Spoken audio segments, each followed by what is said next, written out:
बिस्मिल्लाहिर्रहमानिर्रहीम। अस्सलाम वालेकुम।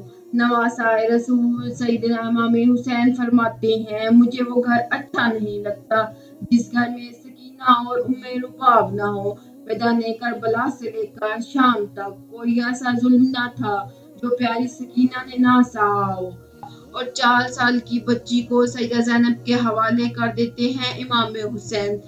सईदा ज़ैनब और सईदा उम्मे कलसूम तमाम अहले हरम हुसैन से लिपट कर रोने लगे। इमाम हुसैन की शहादत पर एक क़यामत का समात था।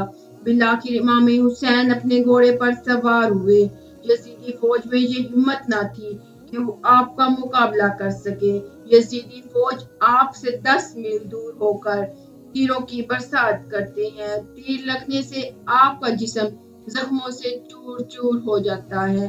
अचानक गायब से एक आवाज आती है, हुसैन अब मेरी तरफ पलट आओ, मैं तुमसे राजी हूँ, तुम भी अब मुझसे राजी हो जाओ। हुक्म खुदाबंदी से इमाम हुसैन ने अपनी तलवार को नयाम के अंदर डाला। जब यजीदी फौज ने देखा कि तलवार नयाम में चली गई है तो उन्होंने इकट्ठे होकर इमाम हुसैन पर हमला कर दिया। सना बिन इब्ने अनस ने एक सख्त तीर से वार किया जिसकी वजह से आप घोड़े से गिरने लगे। इतने में एक बदबख्त हरमल ने इमाम हुसैन की पेशानी पर तीर मारा जिसकी वजह से आप घोड़े से जमीन पर गिरे। जब इमाम हुसैन जमीन पर गिरे तो मैदान करबला की जमीन हिलने लगी। हर तरफ जलजले का समा था। मौला हुसैन के गिरते ही जमीन में मौजूदा हर चीज हिल गई। आसमान कांपने लगा। हर तरफ यजीदी फौज के लश्कर में शोर गुल और शादियाने बजने लगे। बीबी सकीना खैमे से बाहर आई और पूछा, मेरे बाबा कहाँ है? इनमें से एक कमीने ने पूछा, तुम्हारे बाबा का नाम क्या है? सकीना ने बुलंद आवाज से कहा, मेरे बाबा का नाम मौला हुसैन है। तो उसने जब बीबी सकीना की आवाज सुनी तो इस जालिम ने एक तीर निकाला और मौला हुसैन के जिस्म पर एक तीर मारा और कहा, ये है तुम्हारा बाबा। तीर के चलते ही बीबी सकीना अपने बाबा की तरफ भागी। बदबख्त यजीदी फौज मौला हुसैन पर जुल्म के पहाड़ तोड़ रहे थे। नन्ही सी 4 साला बच्ची अपने बाबा जान को करीब से ज़िबा होते देख रही थी। शिमर छोटी सी बच्ची को देखकर मौला हुसैन के जिस्म पर ज़रब लगाता जा रहा था। शिमर ने मौला हुसैन की गर्दन पर 13 ज़रबे लगाई थी। शिमर ने तलवार हज़रत सकीना की तरफ लहराकर मौला हुसैन के जिस्म पर ज़रब लगाता जा रहा था। मौला हुसैन की जब शहादत हुई तो जालिमों ने आपके जिस्म पर घोड़े दड़वाए। किसी ने ज़ैनुल आबदीन से पूछा, ए इमाम, हमको बता दीजिए, जब पहली दफा खेमों में आग लगी थी तो किस तरह छोटे छोटे बच्चे खेमों से बाहर निकले थे? ये सुनकर मौला ज़ैनुल आबदीन की आंखों में आंसू बहने लगे। आपके हाथ में तस्बीह थी जो आपने तोड़ते हुए फरमाया, बिल्कुल इसी तरह ये तस्बीह के दाने बिखर रहे हैं। यजीदी फौज छोटी सी बच्ची को जोर जोर से डांटना शुरू कर दिया। यजीदी जालिमों ने नन्हे और छोटे बच्चों के रोने पर पाबंदी आयद कर दी थी। काफिला चलते चलते ठहर जाता। जिस नेज़े पर मौला हुसैन का सर था वो नेज़ा आगे की तरफ हरकत नहीं करता था, वो वहीं रुक जाता था। शिमर ने इमाम ज़ैनुल आबदीन को कहता है कि मेरे बाबा आगे क्यों नहीं जा रहे? सैयद सज्जाद ने सैयद ज़ैनब से पूछा। फरमाया कि फूफी जान, सर मुबारक आगे नहीं जा रहा। ये बात सुनकर सैयदा ज़ैनब बीबी सकीना को तलाश करना शुरू किया। सकीना कहाँ चली गई? फिर सैयदा ज़ैनब ने बीबी सकीना को तलाश किया। बीबी ज़ैनब ने देखा कि एक नकाबपोश खातून नन्ही सी ज़ैनब को अपनी गोद में उठाए हुए है। बीबी ज़ैनब ने हैरान होकर पूछा, तुम कौन हो? तब से हम कैद हुए, हमसे किसी ने ऐसा रवैया इख्तियार नहीं किया। अपने चेहरे से नकाब हटाया, कहा कि मैं तुम्हारी माँ बीबी फातिमा हूँ। ये सुनकर ज़ैनब भी अपनी माँ के गले लगकर रोने लगी। ज़ैनब बीबी सकीना को लेकर वापस आई।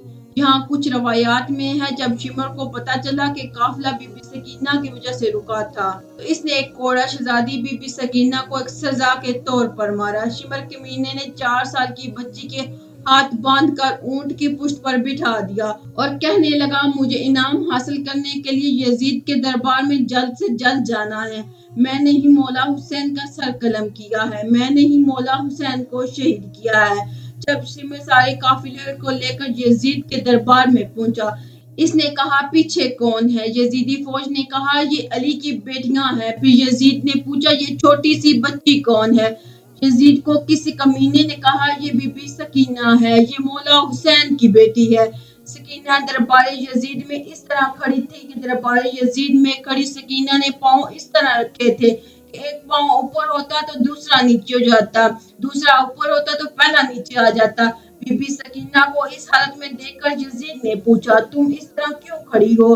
بچی نے کہا تمہاری فوج نے یہ میری حالت کر دی ہے۔ یزید اپنی فوج کو کہا کہ رسیاں کھول دی جائیں بی بی سکینہ کی۔ یزید لعنتی نے کہا بی بی سکینہ سے میں نے سنا ہے تمہارے بابا تم سے بہت پیار کرتے ہیں، کیا تم اپنے بابا سے ملنا چاہتی ہو؟ سکینہ نے جواب دیا جی ہاں میں اپنے بابا سے ملنا چاہتی ہوں۔ اس کے بعد یزید نے امام حسن کے سر سے کپڑا ہٹایا۔ یہ دیکھ کر بی بی سکینہ روتے ہوئے اپنے بابا کے پاس آئی۔ یزید نے کہا نہیں سکینہ میں تمہاری محبت کا امتحان لینا چاہتا ہوں، تم وہیں سے پکارو تو میں دیکھتا ہوں تمہارا بابا تمہیں کوئی جواب دیتا ہے۔ یہ بات سن کر بی بی سکینہ نے اپنے بابا سے کہا بابا جان یہ میری محبت کا امتحان ہے۔ بی بی سکینہ کے منہ سے یہ الفاظ نکلتے ہی سر حسین اٹھا اور بی بی سکینہ کی گود میں آ گیا۔ بی بی سکینہ اپنے باپ کے چہرے پر چہرہ رکھ کر رو رہی تھی۔ یزید نے اپنے سپاہیوں کو حکم دیا ان سب کو زندان میں قید کر دیا جائے۔ اس کے بعد یزید نے آل محمد کی اولاد کو زندان میں قید کر دیا۔ زندان سے جب بھی پرندے آتے جاتے نہ اپنے بھائی سجاد سے پوچھتی بھائی جان پرندے یہاں کیا لینے آتے ہیں؟ سید سجاد نے فرمایا میری بہن یہ اپنے گھروں کو جا رہے ہیں۔ یہ بات سن کر سکینہ نے فرمایا بھائی جان ہم کب اپنے وطن واپس جائیں گے، ہم کب اپنے گھر جائیں گے؟ یہ بات سنتے ہی سکینہ نے اپنے مولا بابا حسین کو یاد کرتے کرتے رونے لگ گئی۔ وہ روتے روتے بے ہوش ہو گئی۔ بی بی سکینہ نے اپنے بابا کو خواب میں دیکھا، مولا حسین آپ کو لینے آئے ہیں۔ سکینہ نے دیکھا کہ بابا آئے ہوئے ہیں۔ سکینہ نے کہا بابا جان آپ کہاں چلے گئے تھے؟ چمر نے میرے سارے گوشوارے چھین لیے ہیں، چمر نے مجھے بہت تکلیف دی ہے، چمر نے مجھے بہت رلایا ہے، مہربانی کر کے اب مجھے چھوڑ کر مت جائیے۔ مولا حسین نے اپنے دونوں ہاتھوں کو پھیلایا اور فرمایا بی بی سکینہ آ جاؤ میرے پاس۔ صبح ہوتے ہی جب بی بی سکینہ نے یہ خواب سب کو سنایا تو سب رونے لگے۔ زندان میں رونے کی آوازیں بلند ہو گئی۔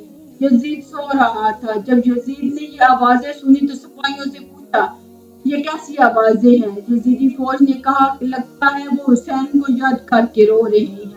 یزید نے اپنے فوجیوں کو کہا ان کو سر حسین دے دو تاکہ ان کا رونا دھونا تو بند ہو جائے، میں سکون سے سو تو سکوں۔ یزیدی فوج نے سر مبارک زندان میں رکھ دیا۔ جب مولا حسین کا سر مبارک زندان میں گیا تو سر مبارک دیکھ کر سب رونے لگے۔ اپنے بابا کا سر مبارک بی بی سکینہ اپنی گود میں رکھ کے بہت زیادہ روئی۔ سکینہ اتنا روئی کہ روتے روتے اس دنیا سے